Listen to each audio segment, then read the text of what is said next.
Hello दोस्तों, कैसे हैं आप सब। आशा करती हूँ आप सब बिल्कुल ठीक होंगे। तो चलिए ज्यादा देर बात नहीं करूंगी, मैं सेशन को आगे बढ़ाती हूँ। आज का टॉपिक है, आज हम पढ़ने वाले हैं मिडवाइफरी से क्वेश्चन। आज हम क्वेश्चन पढ़ेंगे लेबर से रिलेटेड, प्रेगनेंसी से रिलेटेड और पोस्टनेटल से रिलेटेड क्वेश्चन पढ़ेंगे आज हम। तो वीडियो में अंत तक आप बने रहिएगा, वीडियो को स्किप बिल्कुल भी मत कीजिएगा। ओके, तो चलिए ज्यादा देर बात नहीं करते हैं, बिना देरी किए हुए हम वीडियो को स्टार्ट करते हैं। तो आज को फर्स्ट क्वेश्चन क्या है हमारा। फर्स्ट क्वेश्चन है हमारा, व्हाट इज चैडविक साइन। क्या है व्हाट इज चैडविक साइन। अब बताइए चैडविक साइन क्या होता है। क्या होता है चैडविक साइन। चैडविक साइन क्या होता है बताइए। चैडविक साइन क्या होता है। और आप प्लीज लास्ट में ये जरूर बताइएगा कि आपके 30 क्वेश्चन में से कितने क्वेश्चन सही हुए हैं। लास्ट में आप ये जरूर बताइएगा कि आपके 30 क्वेश्चन में से कितने क्वेश्चन सही हुए हैं। इससे आपको पता चल जाएगा कि आप कितनी पढ़ाई कर रहे हैं और आप एग्जाम क्वालिफाई कर सकते हैं या नहीं कर सकते। इससे आपको ये खुद पता चल जाएगा। ठीक है, तो आप मुझे लास्ट में जरूर बताइएगा कि आपके इसमें से कितने क्वेश्चन सही हुए हैं। ठीक है, तो चलिए सेशन को आगे बढ़ाते हैं। ऑप्शन ए क्या है हमारा।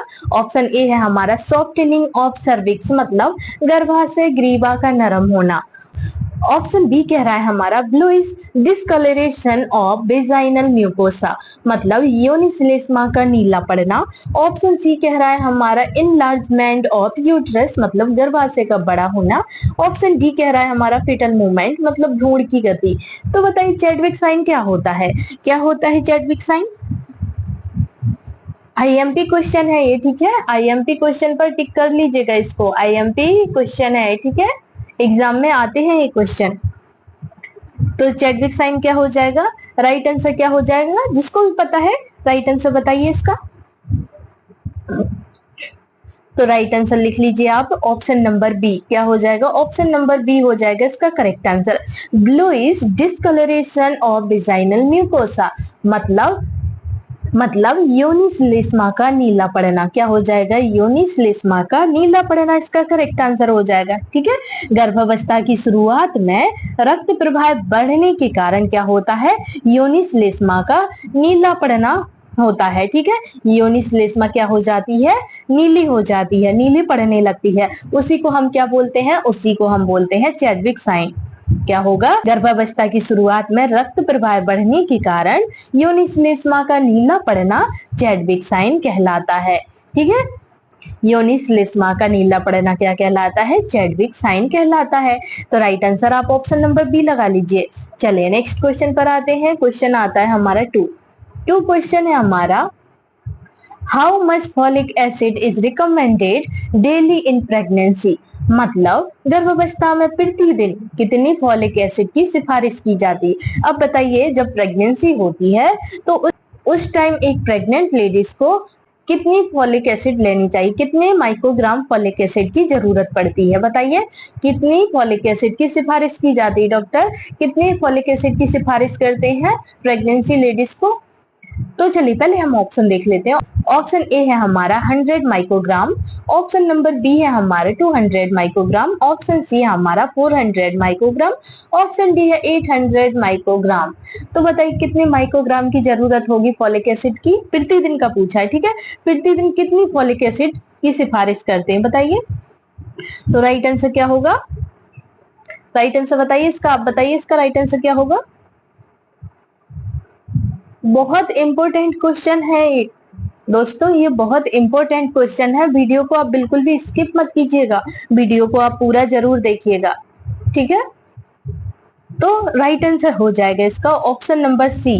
क्या हो जाएगा, ऑप्शन नंबर सी हो जाएगा राइट आंसर। ठीक है, 400 माइक्रोग्राम की जरूरत होती है। कितने की, 400 माइक्रोग्राम की जरूरत होती है, मतलब कि 400 माइक्रोग्राम फॉलिक एसिड की सिफारिश की जाती है। ठीक है, फॉलिक एसिड कितनी लेनी चाहिए प्रतिदिन, तो प्रतिदिन 400 mcg लेनी चाहिए, मतलब mcg का मतलब हुआ माइक्रोग्राम। ठीक है, 400 माइक्रोग्राम लेनी चाहिए। भ्रूण में न्यूरल ट्यूब दोष से बचने के लिए रोजाना कितनी, 400 माइक्रोग्राम फॉलिक एसिड देना जरूरी है। क्यों देते हैं, भ्रूण में न्यूरल ट्यूब दोष से बचने के लिए। ठीक है, क्यों देते हैं? भ्रूण में न्यूरल ट्यूब दोष से बचने के लिए रोजाना 400 माइक्रोग्राम फॉलिक एसिड देना जरूरी है।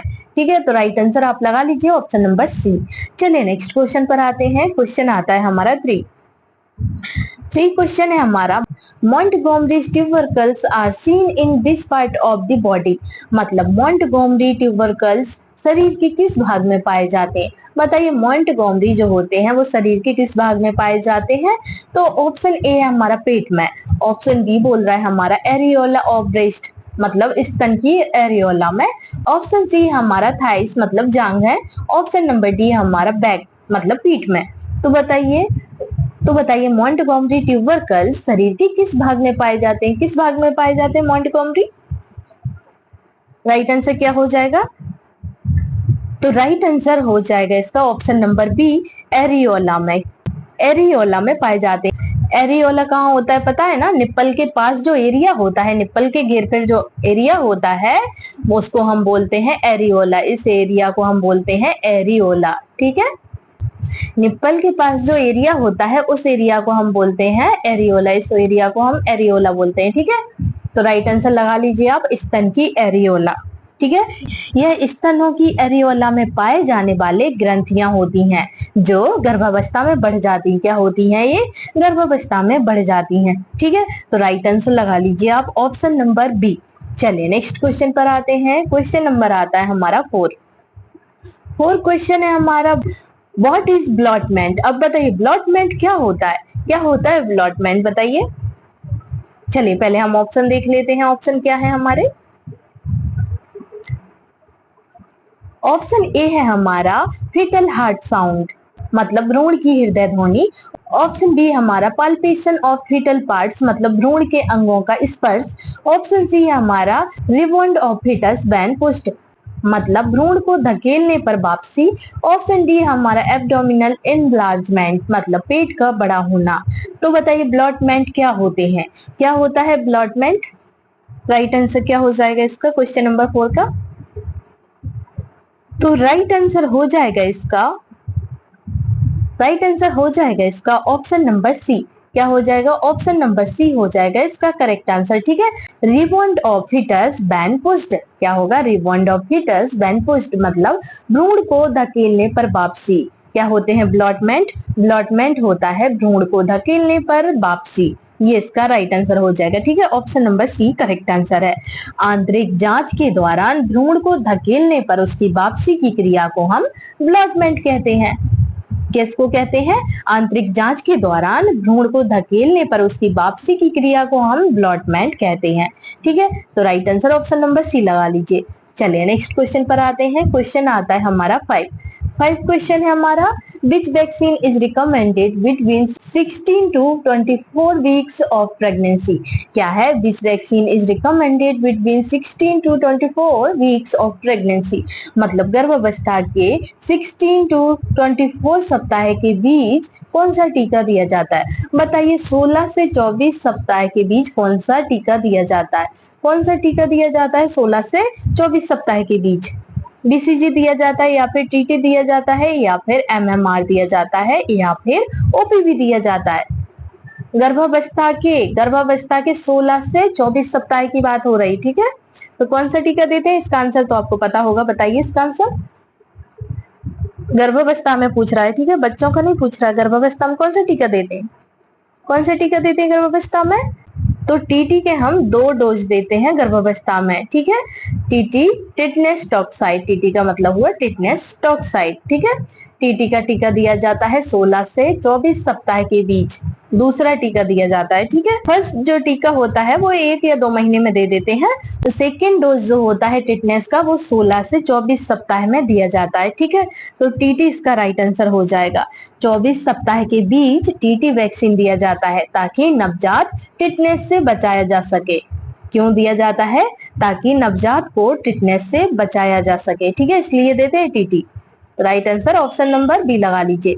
चलिए नेक्स्ट क्वेश्चन पर आते हैं। क्वेश्चन नंबर आता है 6 सिक्स क्वेश्चन है हमारा, what is the ideal weight gain during pregnancy, मतलब गर्भावस्था के दौरान आदर्श वजन वृद्धि कितनी होनी चाहिए।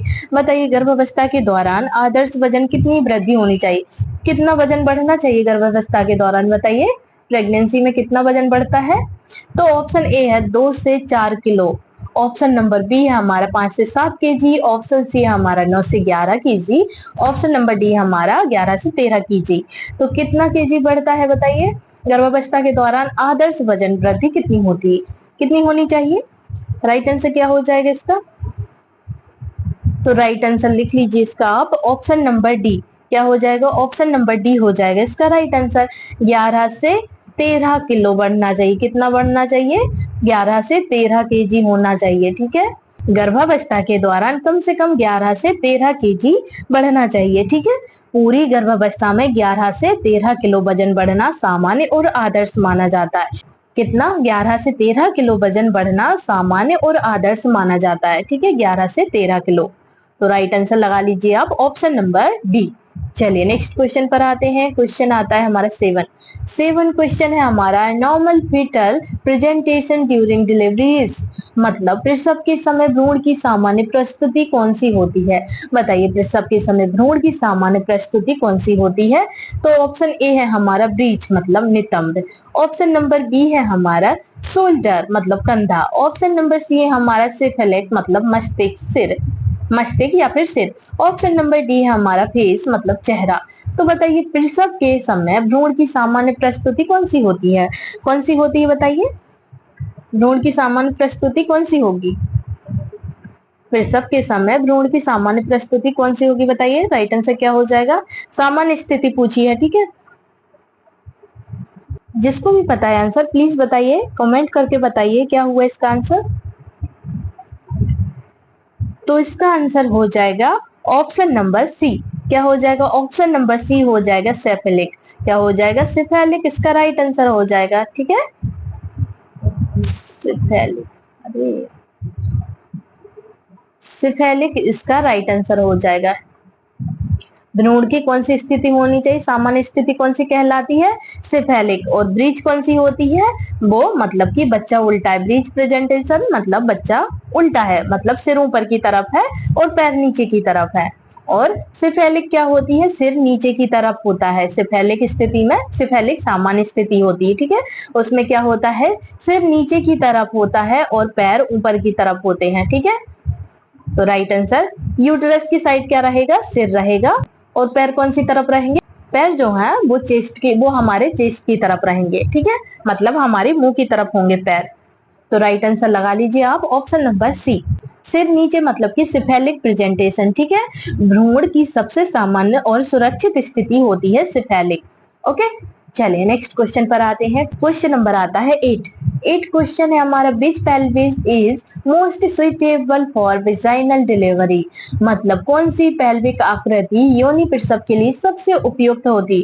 बताइए कौन सी पेल्विक आकृति योनि प्रसव के लिए सबसे उपयुक्त होती, कौन सी होती है इनमें से बताइए।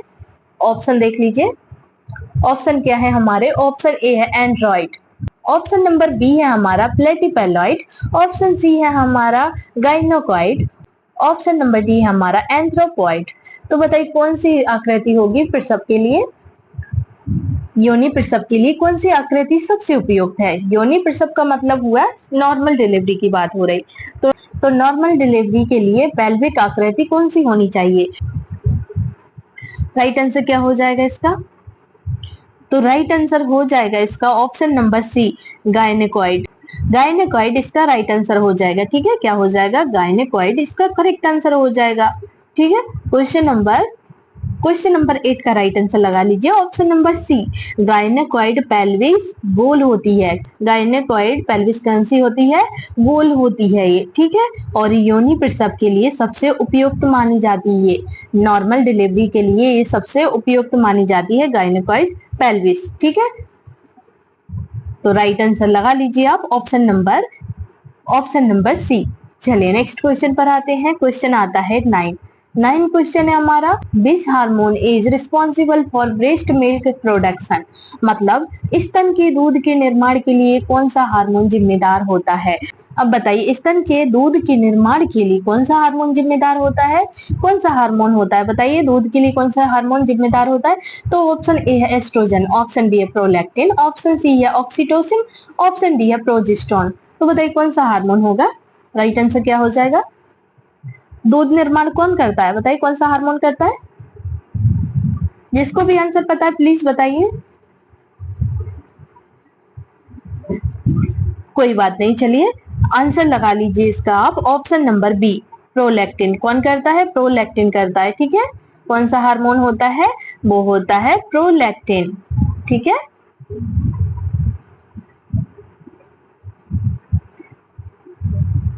प्रोलैक्टिन इसका राइट आंसर हो जाएगा, ठीक है।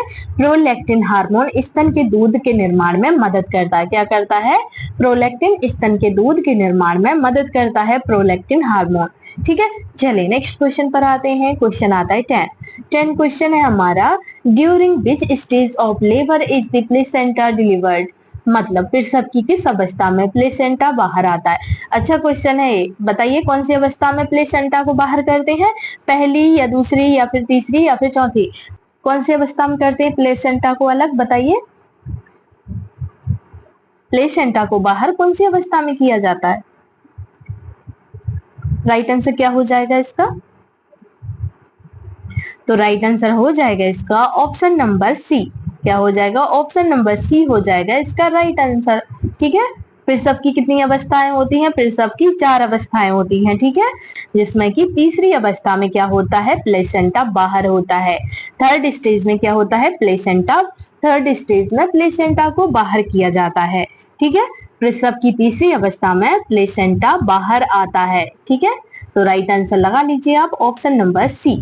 चलिए नेक्स्ट क्वेश्चन पर आते हैं। क्वेश्चन आता है हमारा 11 क्वेश्चन है हमारा, what is the minimum haemoglobin level required during pregnancy. क्या है? What is the minimum haemoglobin level required during pregnancy. मतलब गर्भावस्था में न्यूनतम हीमोग्लोबिन स्तर कितना होना चाहिए? कितना होना चाहिए बताइए? न्यूनतम पूछा है, न्यूनतम हीमोग्लोबिन कितना होना चाहिए गर्भावस्था में? न्यूनतम कितना होगा तब आराम से डिलीवरी हो जाए? उसके लिए कितना हीमोग्लोबिन की जरूरत होगी? ब्लड लगाने की जरूरत ना पड़े तो बताइए कितने हीमोग्लोबिन की जरूरत पड़ेगी? राइट आंसर क्या हो जाएगा इसका? तो राइट आंसर हो जाएगा इसका ऑप्शन नंबर डी, 11 ग्राम की जरूरत होगी। कितनी? 11 ग्राम होना चाहिए, ठीक है। कितना होना चाहिए? 11 ग्राम। गर्भावस्था में हीमोग्लोबिन का स्तर कम से कम 11 ग्राम या डेसीलीटर होना चाहिए। कितना? 11 ग्राम या फिर डेसीलीटर होना चाहिए, ठीक है। तो राइट आंसर लगा लीजिए आप, ऑप्शन नंबर डी। कम से कम बोला है, कम से कम 11 ग्राम, और 12 होता है तो कोई दिक्कत नहीं, ठीक है। 12 हो जाता है तो अच्छी बात है, पर कम से कम 11 होना चाहिए, ठीक है। गर्भावस्था में कम से कम 11 होना चाहिए, ठीक है। 11 पॉइंट होना चाहिए, 11 ग्राम खून जरूर होना चाहिए, ठीक है, कम से कम। तो राइट आंसर लगा लीजिए आप, ऑप्शन नंबर डी। चलिए नेक्स्ट क्वेश्चन पर आते हैं। क्वेश्चन नंबर आता है हमारा 12 क्वेश्चन है हमारा, which method is use to assess gestational age. मतलब गर्भावधि का आकलन करने के लिए कौन सी विधि उपयोग की जाती है? बताइए गर्भावधि का आकलन करने के लिए इनमें से कौन सी विधि उपयोग की जाएगी? तो ऑप्शन ए है बीएमआई, ऑप्शन बी है फंडल हाइट, ऑप्शन सी है blood pressure, option D temperature. तो बताइए गर्भावधि का आकलन करने के लिए कौन सी विधि का उपयोग किया जाएगा? गर्भावधि का आकलन करने के लिए कौन सी विधि उपयोग की जाती है? कौन सी विधि करेंगे बताइए? तो राइट आंसर क्या हो जाएगा इसका? तो राइट आंसर हो जाएगा इसका ऑप्शन नंबर बी। क्या हो जाएगा? ऑप्शन नंबर बी हो जाएगा इसका करेक्ट आंसर, ठीक है। फंडल हाइट देखेंगे, कौन सी विधि उपयोग की जाएगी? Fundal height. क्या हो जाएगा? फंडल हाइट इसका राइट आंसर हो जाएगा। 20 सप्ताह के बाद, क्या 20 सप्ताह के बाद फंडल हाइट या फिर उसे या फिर गर्भाशय की ऊंचाई बोल सकते हैं, उसे गर्भावधि सप्ताह के बराबर होती है, ठीक है। 20 सप्ताह के बाद फंडल हाइट गर्भाशय की ऊंचाई गर्भावधि सप्ताह के बराबर होती है, ठीक है। तो फंडल हाइट इसका राइट आंसर हो जाएगा, या फिर गर्भाशय की ऊंचाई आएगा तो आप वो भी लगा सकते हैं, गर्भाशय की ऊंचाई, ठीक है। गर्भाशय की ऊंचाई भी लिख सकते हैं, ठीक है, या फिर फंडल हाइट लिख लीजिए, या फिर गर्भाशय की ऊंचाई लिख लीजिए, ठीक है। राइट आंसर लगा लीजिए आप। ऑप्शन नंबर बी हो जाएगा इसका करेक्ट आंसर, ठीक है।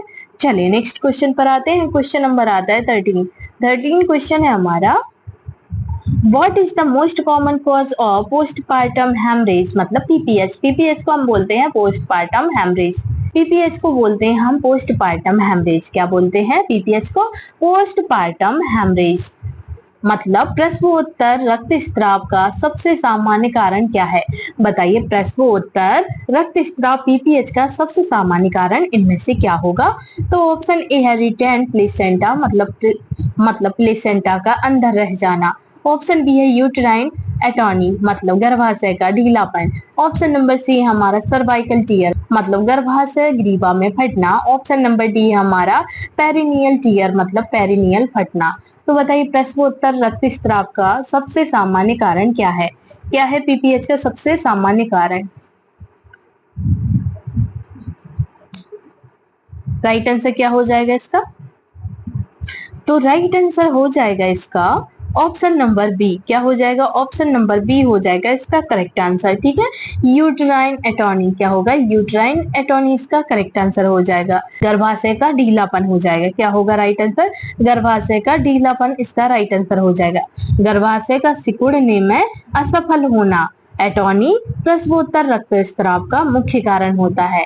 क्या होता है? गर्भाशय का सिकुड़ने में असफल होना एटॉनी प्रसवोत्तर रक्तस्राव का मुख्य कारण होता है, ठीक है।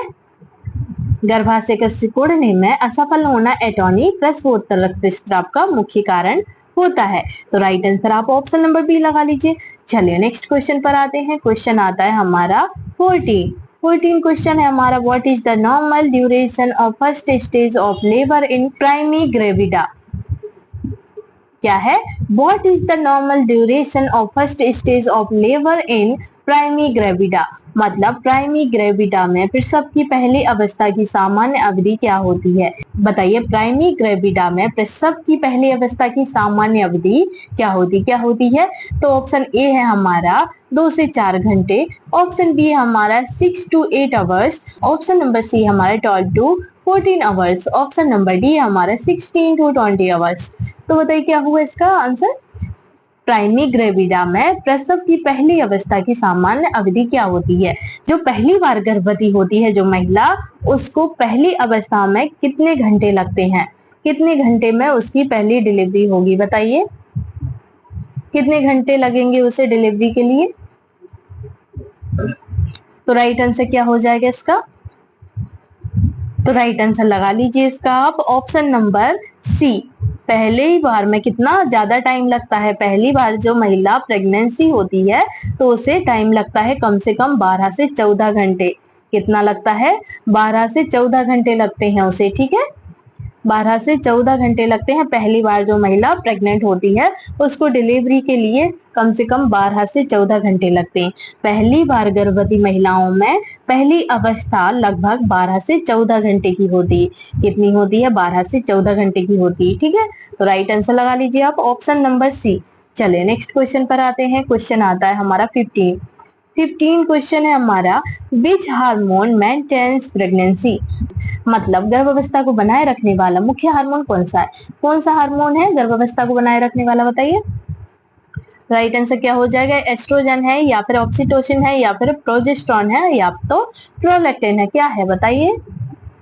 गर्भावस्था को कौन सा हार्मोन बनाए रखता है? बताइए राइट आंसर क्या हो जाएगा इसका? तो राइट आंसर हो जाएगा इसका option number C, progesterone. Progesterone क्या करता है? वो गर्भावस्था को बनाए रखता है। क्या करता है? प्रोजेस्टेरॉन गर्भावस्था को बनाए रखता है, ठीक है। प्रोजेस्टेरॉन इसका राइट आंसर हो जाएगा। प्रोजेस्टेरॉन गर्भाशय की परत को बनाए रखता है और गर्भ को टिकाने में मदद करता है, ठीक है। क्या करता है? ये गर्भ को टिकाने में मदद करता है प्रोजेस्टेरॉन, ठीक है। तो राइट आंसर प्रोजेस्टेरॉन लगा लीजिए। इससे क्या होता है? गर्भाशय ठहरता है। इससे गर्भ ठहरता है। प्रोजेस्टेरॉन से क्या होता है? गर्भ ठहरता है, ठीक है। तो राइट आंसर लगा लीजिए आप ऑप्शन नंबर सी। चलिए नेक्स्ट क्वेश्चन पर आते हैं। क्वेश्चन आता है 16 क्वेश्चन है हमारा, which is the most dangerous position of foetus. अब बताइए भ्रूण की सबसे खतरनाक स्थिति कौन सी होती है।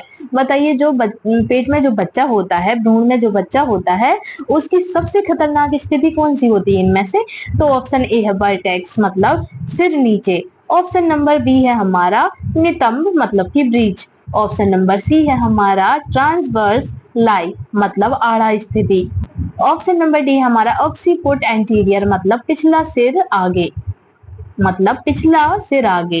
तो बताइए राइट आंसर क्या हुआ। क्वेश्चन नंबर 16 का राइट आंसर क्या हो जाएगा, सबसे खतरनाक स्थिति कौन सी होगी भ्रूण की इनमें से। जिसको भी आंसर पता है बताइए। तो राइट आंसर लगा लीजिए आप ऑप्शन नंबर सी। क्या हो जाएगा, ऑप्शन नंबर सी हो जाएगा इसका करेक्ट आंसर। ट्रांसवर्स लाई मतलब आड़ा स्थिति। कैसी आड़ा स्थिति, बच्चा इस तरीके का होगा पेट में, और मतलब कि ये कौन है, ये प्रेग्नेंट महिला है, ठीक है, ये प्रेग्नेंट महिला है, ये इसका पेट है, ठीक है।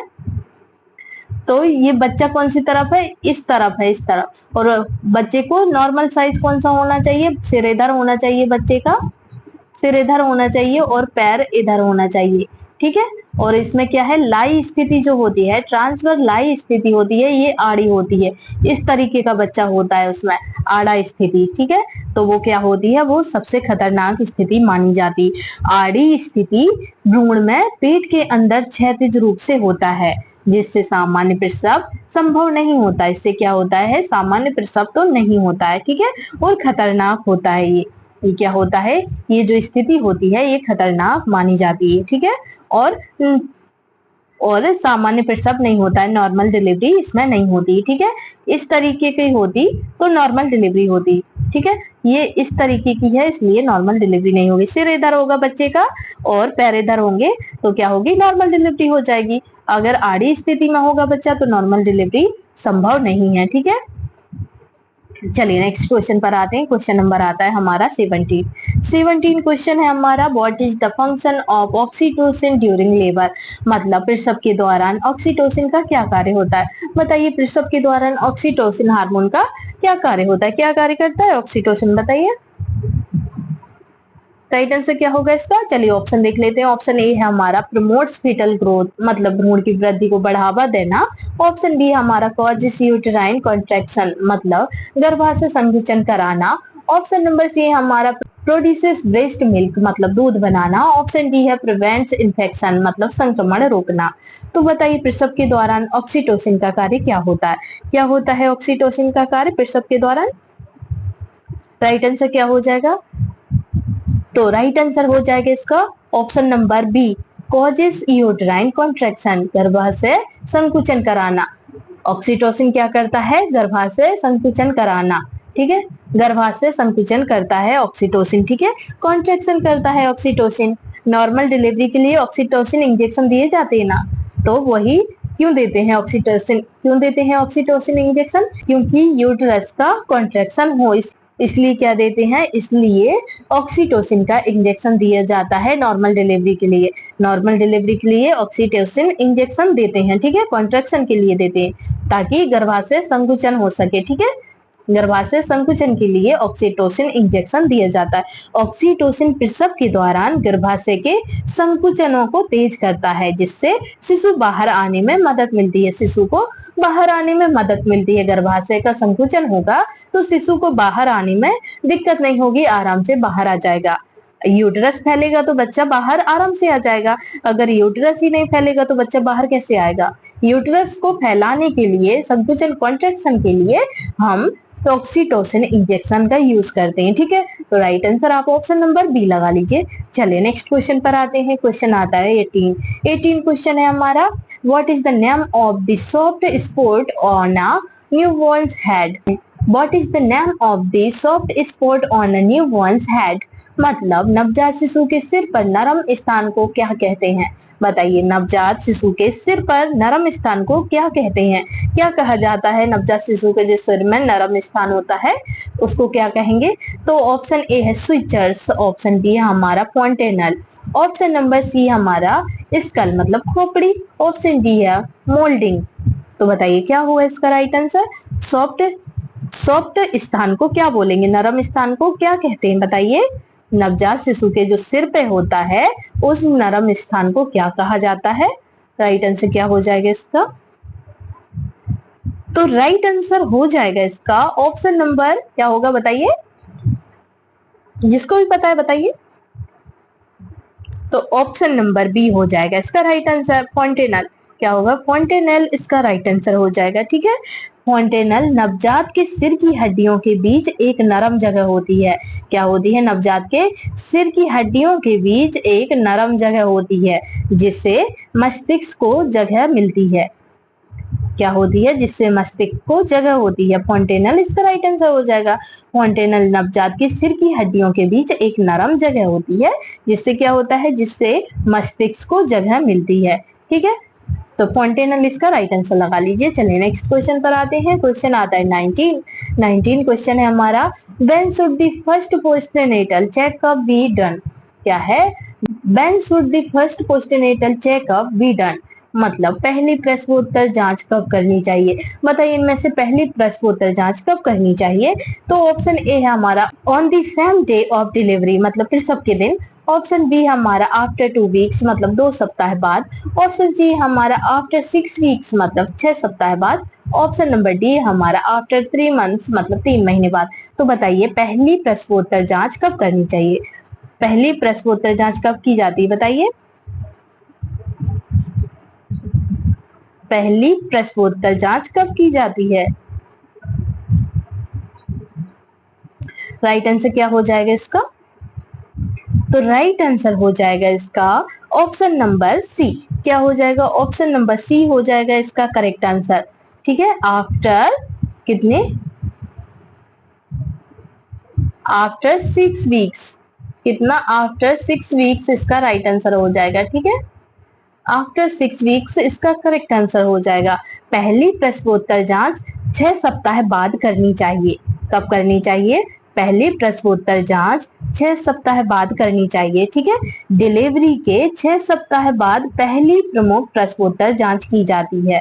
कब की जाती है? डिलीवरी के 6 सप्ताह बाद पहली प्रमुख प्रसवोत्तर जांच की जाती है।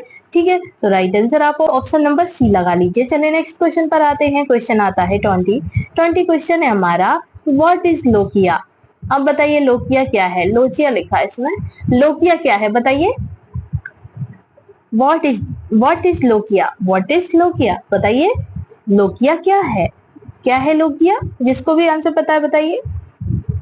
चलिए पहले ऑप्शन देख लेते हैं। ऑप्शन ए है हमारा ब्रेस्ट सिक्रेशन मतलब स्तन स्त्राव, ऑप्शन बी है विजाइनल डिस्चार्ज आफ्टर डिलीवरी मतलब डिलीवरी के बाद योनि स्त्राव, ऑप्शन नंबर सी है हमारा अम्बिलिकल कॉर्ड मतलब नाल, ऑप्शन डी है एमनियोटिक फ्लूइड मतलब एमनियोटिक द्रव।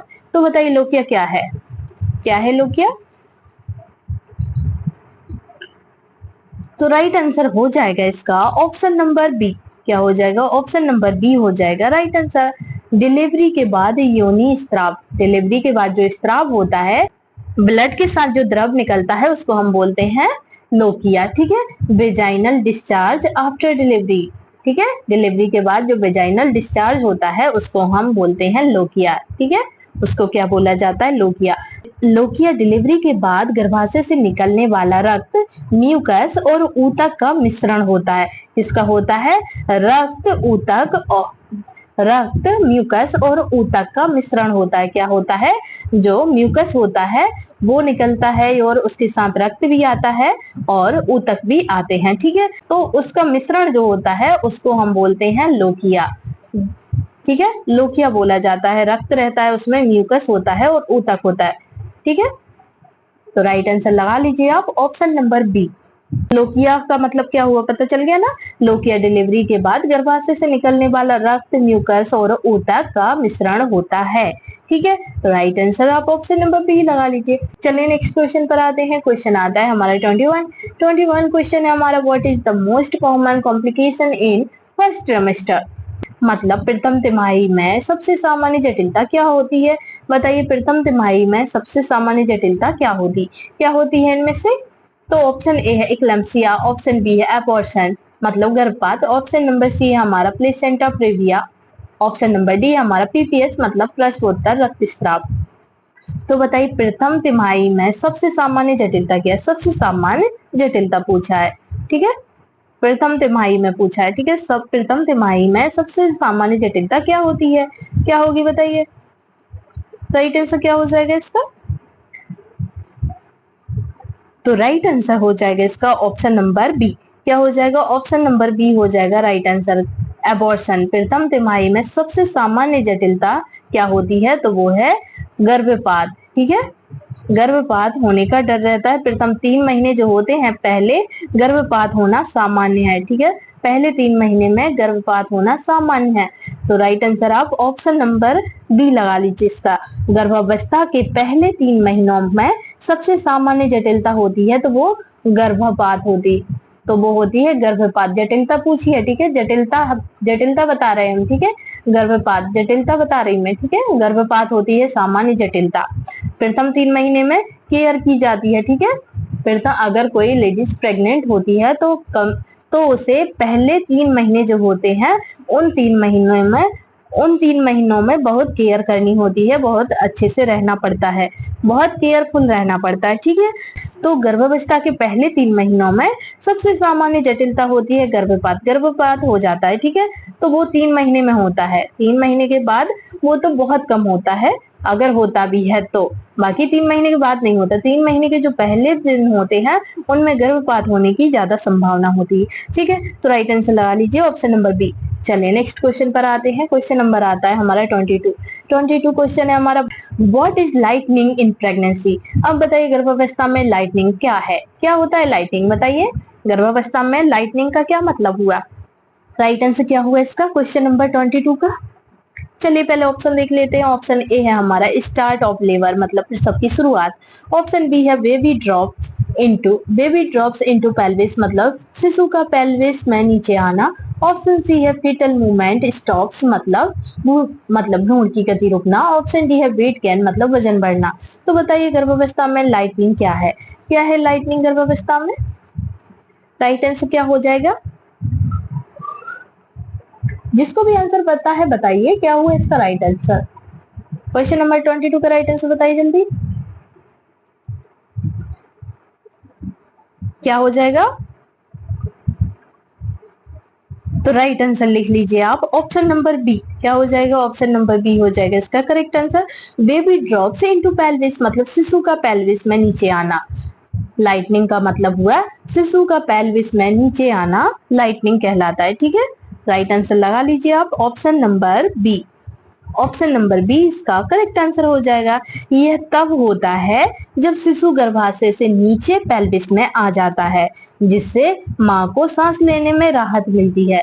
बच्चा अगर नीचे आ जाता है तो मां को सांस लेने में दिक्कत नहीं होती है, राहत मिलती है सांस लेने में। ठीक है, लाइटनिंग कब होती है, लाइटनिंग तब होती है जब शिशु गर्भाशय से नीचे पेल्विस में आ जाता है, जिससे मां को सांस लेने में राहत मिलती है। ठीक है, तो शिशु का पेल्विस में नीचे आना राइट आंसर हो जाएगा।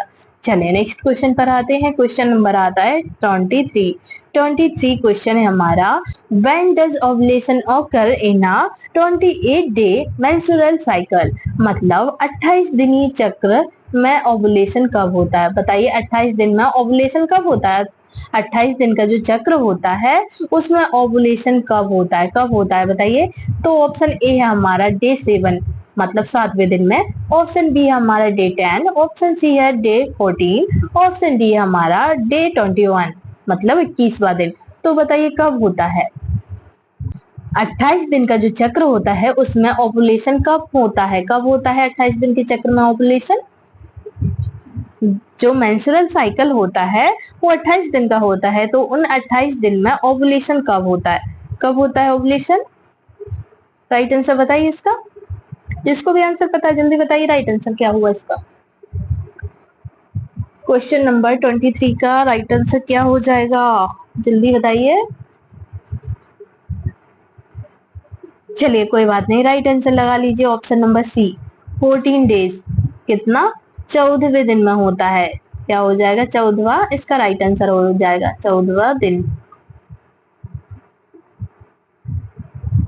28 दिन के चक्र में ओवुलेशन 14वें दिन में होता है। ठीक है, राइट आंसर हो जाएगा option number C. Option number C इसका करेक्ट आंसर हो जाएगा। 28 दिन के मासिक चक्र में सामान्य रूप से ओवुलेशन 14वें दिन में होता है। ठीक है, कब होता है? 28 दिन के मासिक चक्र में सामान्य रूप से ओवुलेशन 14वें दिन होता है। ठीक है, राइट आंसर 14वां दिन लगा लीजिए, ऑप्शन नंबर सी। ठीक है, चलिए नेक्स्ट क्वेश्चन पर आते हैं। क्वेश्चन आता है हमारा 24 क्वेश्चन है हमारा, what is the commonest sign of anaemia in pregnancy? क्या है? What is the commonest sign of anaemia in pregnancy, मतलब गर्भावस्था में एनीमिया का सबसे सामान्य लक्षण क्या है? बताइए, गर्भावस्था में एनीमिया का सबसे सामान्य लक्षण क्या है? तो ऑप्शन ए है फीवर मतलब बुखार, ऑप्शन बी है ब्लीडिंग मतलब रक्तस्राव, ऑप्शन सी है हमारा पैलर मतलब पीला पड़ना, ऑप्शन डी हमारा हाई बीपी मतलब उच्च रक्तचाप। तो बताइए गर्भावस्था में एनीमिया का सबसे सामान्य लक्षण क्या है? क्या है सबसे सामान्य लक्षण? राइट आंसर क्या हो जाएगा क्वेश्चन नंबर 24 का?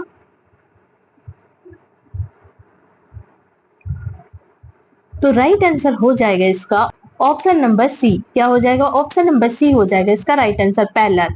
पैलर इसका राइट आंसर हो जाएगा, मतलब पीला पड़ना। क्या हो जाएगा? पीला पड़ना इसका राइट आंसर हो जाएगा, पैलर इसका राइट आंसर हो जाएगा। ठीक है, गर्भावस्था में एनीमिया का सबसे सामान्य लक्षण है तो पीला पड़ना है। ठीक है, पीलापन आने लगता है बॉडी में। ठीक है, अगर एनीमिया हो जाता है तो पीलापन आने लगता है बॉडी में। एनीमिया में त्वचा, आंखों और जीभ का पीला पड़ना आम लक्षण है। ठीक है, त्वचा पीली पड़ जाएगी, आंखें भी पीली पड़ने लगेंगी और जीभ भी पीली पड़ने लगेगी। ये सब क्या है? आम लक्षण है एनीमिया के। तो राइट आंसर आप ऑप्शन नंबर सी लगा लीजिए। चलिए नेक्स्ट क्वेश्चन पर आते हैं। क्वेश्चन आता है हमारे 25 क्वेश्चन है हमारा, what is the duration of normal postpartum period, मतलब सामान्य प्रसवोत्तर अवधि कितनी होती है? बताइए सामान्य प्रसवोत्तर अवधि कितनी होती है? कितनी होती है बताइए, प्रसवोत्तर अवधि कितनी होती है? सामान्य प्रसवोत्तर अवधि पूछी कितनी होती है? राइट आंसर क्या हो जाएगा इसका, जिसको भी आंसर पता है बताइए, ऑप्शन देख लीजिए। सामान्य प्रसवोत्तर अवधि कितनी होती है बताइए। राइट आंसर क्या हो जाएगा इसका? चलिए ऑप्शन देख लीजिए। ऑप्शन ए है 2 वीक्स, ऑप्शन बी है 4 वीक्स, ऑप्शन सी है हमारा 6 वीक्स, ऑप्शन डी हमारा 8 वीक्स। तो सामान्य प्रसवोत्तर अवधि कितनी होती है? कितनी होती है? राइट आंसर क्या हो जाएगा इसका? तो राइट आंसर हो जाएगा इसका ऑप्शन नंबर सी। क्या हो जाएगा? ऑप्शन नंबर सी हो जाएगा इसका करेक्ट आंसर, 6 वीक्स। कितनी होती है? 6 वीक्स इसका राइट आंसर हो जाएगा। ठीक है, 6 वीक्स इसका करेक्ट आंसर हो जाएगा। प्रसवोत्तर काल डिलीवरी के बाद 6 सप्ताह तक होता है। कितना होता है? 6 सप्ताह तक होता है। प्रसवोत्तर काल कितनी होती है? तो प्रसवोत्तर काल डिलीवरी के बाद 6 सप्ताह तक होता है, जिसमें शरीर सामान्य स्थिति में लौटता है। 6 सप्ताह के बाद शरीर सामान्य स्थिति में लौटता है। कम से कम 6 सप्ताह चाहिए सामान्य स्थिति में लौटने के लिए। ठीक है, सामान्य प्रसवोत्तर अवधि कितनी होती है? तो वो होती है 6 सप्ताह है। ठीक है, राइट आंसर आप लगा लीजिए 6 सप्ताह, 6 वीक्स। चलिए नेक्स्ट क्वेश्चन पर आते हैं। क्वेश्चन आता है हमारा 26 क्वेश्चन है हमारा, which method is use to estimate foetal position, मतलब भ्रूण की स्थिति का पता लगाने के लिए कौन सी विधि प्रयोग होती है? बताइए भ्रूण की स्थिति पता लगाने के लिए इनमें से कौन सी विधि प्रयोग होगी? कौन सी विधि प्रयोग होगी बताइए, कौन सी विधि का प्रयोग होता है बताइए। तो ऑप्शन ए है पेप स्मीयर, ऑप्शन नंबर बी हमारा यूरिन टेस्ट मतलब मूत्र परीक्षण, ऑप्शन सी हमारा ल्यूपोल्ड्स मैन्यूवर्स मतलब ल्यूपोल्ड की तरकीबें, ऑप्शन नंबर डी हमारा ब्लड टेस्ट मतलब रक्त परीक्षण। तो बताइए भ्रूण की स्थिति का पता लगाने के लिए कौन सी विधि प्रयोग होती है? इनमें से कौन सी विधि प्रयोग होगी बताइए। राइट आंसर क्या हो जाएगा? आईएमपी क्वेश्चन है ये। भ्रूण की स्थिति पता लगाने के लिए कौन सी स्थिति का प्रयोग करेंगे बताइए। तो राइट आंसर हो जाएगा इसका option number C, Leopold. Leopold की तरकीब है, क्या हो जाएगा, लियोपोल्ड मैन्यूवर्स। क्या होगा, लियोपोल्ड मैन्यूवर्स इसका राइट आंसर हो जाएगा, लियोपोल्ड की तरकीब है। राइट आंसर लगा लीजिए ऑप्शन नंबर सी। यह एक हाथ से की जाने वाली विधि है। क्या है ये है एक हाथ से की जाने वाली विधि है जिससे भ्रूण की स्थिति और प्रस्तुति का पता लगाया जाता है। ठीक है, यह क्या है, यह एक हाथ से की जाने वाली विधि है जिससे भ्रूण की स्थिति का पता लगाया जाता है। ठीक है, लियोपोल्ड की तरकीब है। तो राइट आंसर लगा लीजिए आप ऑप्शन नंबर सी। चले नेक्स्ट क्वेश्चन पर आते हैं। क्वेश्चन नंबर आता है 27। 27 क्वेश्चन है हमारा, how is birth weight of a normal term baby defined. मतलब सामान्य अवधि वाले शिशु का जन्म वजन कितना होता है। बताइए, सामान्य अवधि वाले शिशु का जन्म वजन कितना होता है, इनमें से कितना होता है। तो ऑप्शन ए है लेस देन 2 kg, मतलब 2 किलोग्राम से कम। ऑप्शन नंबर बी है 2.5 to 3.5 kg। Option number C है हमारा 3.5 टू 4.5 kg। ऑप्शन डी हमारा मोर देन 5 kg, मतलब 5 किलोग्राम से अधिक। तो बताइए, सामान्य अवधि वाले शिशु का जन्म वजन कितना होता है। जन्म के समय बच्चे का वजन कितना होना चाहिए, कितना होना चाहिए बताइए।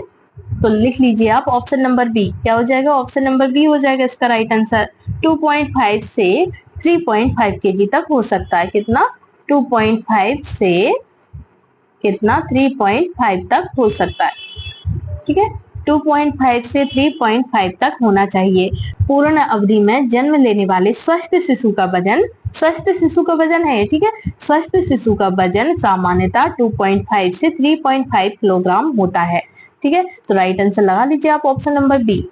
बच्चे का वजन 2.5 से 3.5 तक होना चाहिए। ठीक है, चलिए नेक्स्ट क्वेश्चन पर आते हैं। क्वेश्चन नंबर आता है 28।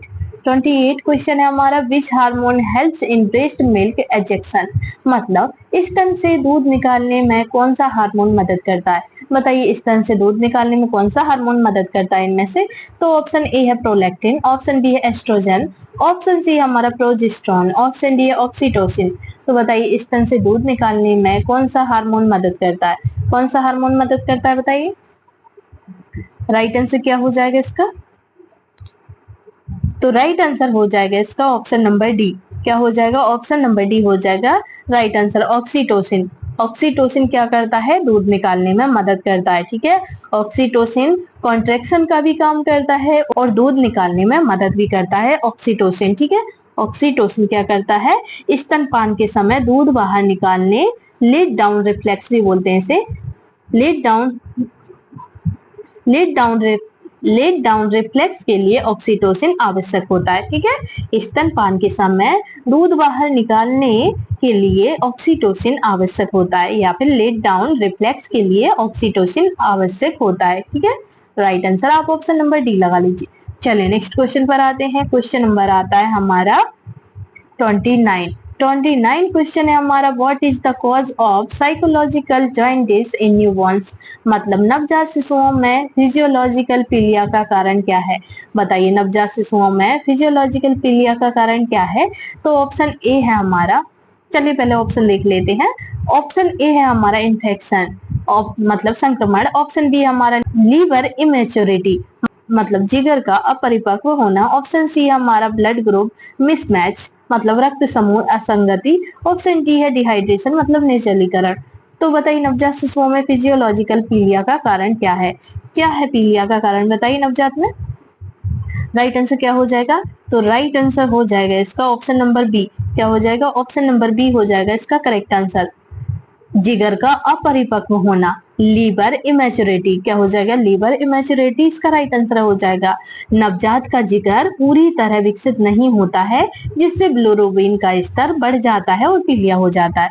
क्यों होता है नवजातों में पीलिया ज्यादातर, क्योंकि नवजात का जिगर पूरी तरह से विकसित नहीं हो पाता है, जिससे बिलिरुबिन का स्तर बढ़ जाता है और पीलिया हो जाता है।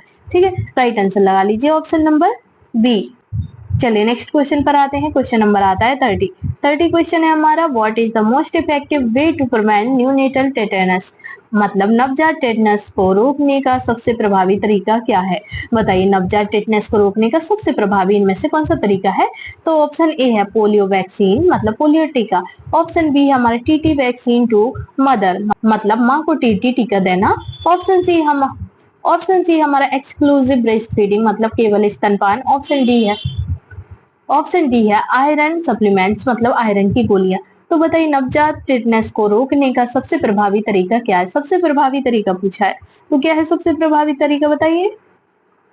तो ऑप्शन नंबर बी हो जाएगा, सबसे प्रभावी तरीका हो जाएगा ऑप्शन नंबर बी। नवजात को टिटनेस से रोकने का सबसे प्रभावी तरीका है तो माँ को टीटी का टीका लगाना। ठीक है, प्रेगनेंसी में जो माँ को टीका लगता है ना, वो टीका लगाना जरूरी है, उससे बच्चा टिटनेस का शिकार नहीं बनता है। अगर टीटी टीका लग जाता है तो नवजात को टिटनेस से रोका जा सकता है। ठीक है, तो राइट आंसर लगा लीजिए ऑप्शन नंबर बी।